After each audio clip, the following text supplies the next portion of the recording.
Kabayan, kumusta? Anong balita sa inyo?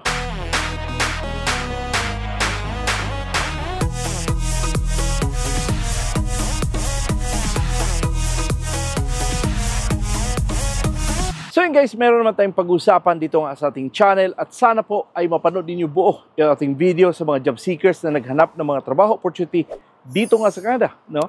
Again, ayusin ninyo ang inyong mga qualification, ayusin niyo ang inyong mga resume. Mag-apply kayo ayon sa inyong experience dahil napakalaking bagay na kayo nga ay makakwalify dito. Ito po ating pag-usapan ngayon ay ito po ay legit agency, ito po ay meron silang PUA license, at ito po ay nasa Pilipinas na agency. Paano naman yung ibang mga kababayan natin nasa ibang bansa? Paano sila mag-apply? Pwede kayo mag-apply online, no? Dahil napaka-bago na ngayon na pwede kayo mag-apply online, no? Subukan nyo lang mag-apply at sinasabi ko sa inyo na kung hindi man kayo mag-qualify dito, ang importante kasi na kayo ay mag-apply ayon sa inyong experience dahil napakalaking bagay na kayo ay may mga sapat na qualification dito, kayo ay may mga experience kung mag-apply. Ayusin ang mga resume. Dahil alam ko naman na meron tayong mga kabayan na sila ay napakagaling sa trabaho. Sila ay napakagaling sa may mga work experience, sabihin na lang natin. Subalit ang problema kasi, ang pagsalansan ng kanilang mga resume, diyan na nagka-problema. No? Yung mga resume hindi tama, yung mga job description sa kanilang mga previous jobs, hindi nagtatama, no?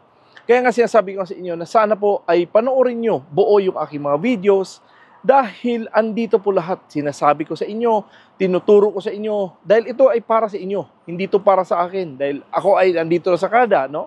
And almost magna 19 years na ako dito sa Canada. So, again, ito po ay para sa inyo, no? Sana po ay pwede niyo ma-verify itong trabaho na to sa PUA. Puntahan niyo sa PUA website. Puntahan niyo sa DMW website. Dahil makikita niyo kung ano ba ang mga agency na pwede niyo applyan na ito sila ay mga legit agency, no?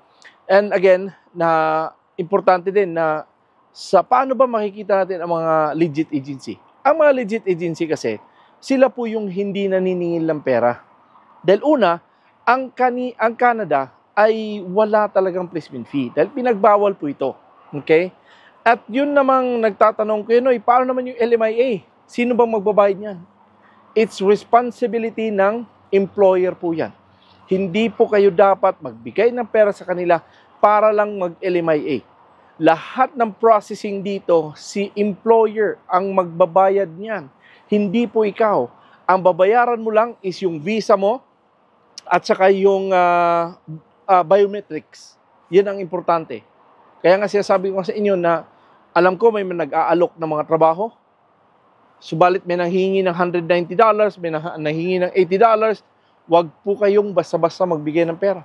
Dahil po nga sinasabi ko sa inyo, ang hirap ng buhay ngayon, tapos binibigay nyo lang sa mga taong walang mga boto, yung mga budol-budol na mga sinasabi ko nga. Okay? Kaya mag-ingat lang. Mag-ingat lang kayo. I-research nyo ng maayos yung company na kunyari or talagang totoo naman sila ng mga employer, i-research nyo. Kaya nga sinasabi sa inyo, magbasa, mag-research kayo. Dahil hindi ko naman din sila kilala kung sino sila. Hindi ko rin naman alam kung ano mga pinang-applyan ninyo. Subalit, kayo mismo ay ma-witness ninyo kung ito bang mga agency ay ayos ba to o hindi. Basahin nyo. Okay? Subalit guys, sinasabi sa inyo, ito pong ating pag-usapan ngayon ay ito ngang mga food counter attendant, no? Ito po ay 23 katrabahador ang kinakailangan. Halika, tingnan natin. Ito po ay nakapost doon sa workabroad.ph. So guys, ito nga ang trabaho na to ay food counter attendant at ito po si Mercan Canada Employment Philippines. Ito po ay papunta sa British Columbia, dito nga sa Vancouver. At ang kanilang sahod dito ay $14 to $16.75 per hour. At ito po ay mag-last ng July 31. So may time pa kayo, sinasabi ko sa inyo, may time pa kayo, huwag kayo masyado magmamadali sa inyong paggawa ng inyong resume. Okay? So akin guys, sinasabi ko sa inyo na itong job description na to, pwede niyong kopyahin at ilagay sa inyong resume. Dagdagan nyo na lang ng mga ano-ano pa yung inyong mga ginagawa. Okay? Mas importante kasi na marami kayong mga pinangsulat sa inyong mga job description upang ito si Mercan at ang mga itong agency or itong employer na to ay ma-impress, kayo ay mapapansin. Okay? So, tingnan natin yung kanilang job description.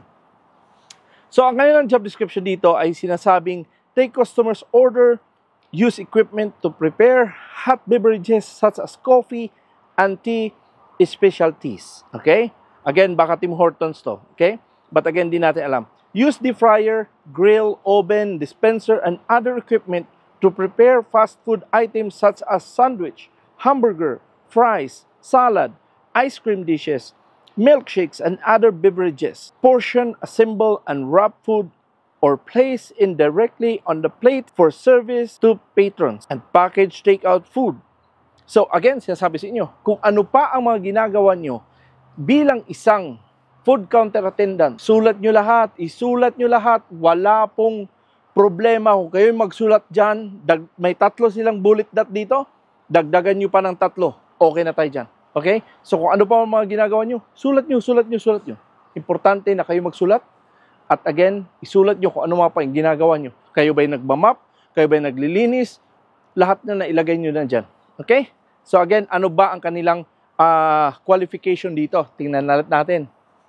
So again, a minimum of 2 years work experience is required. No minimum education attainment is required for this position.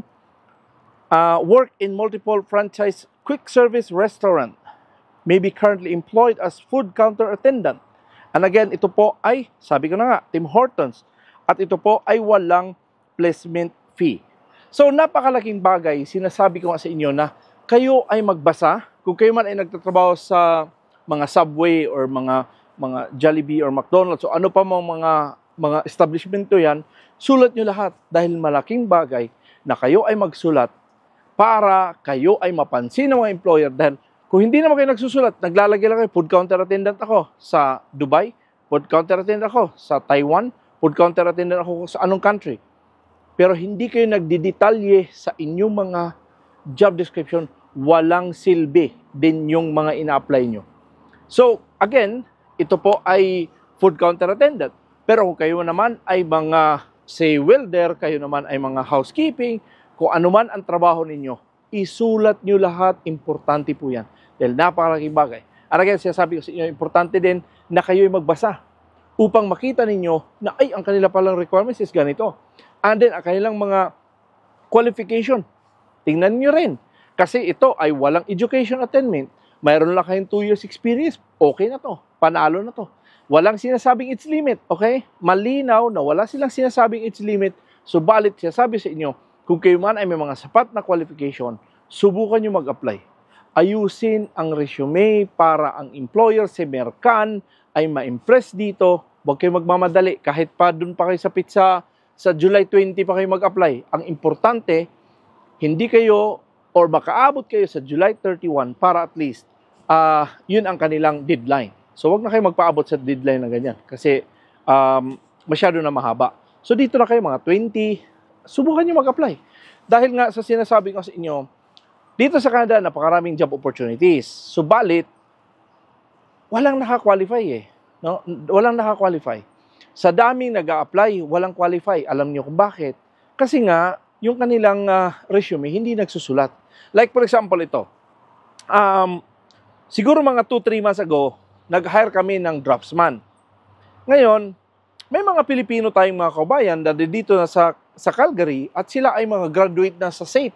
Bilang isang may arkitekto, may ibang field, no?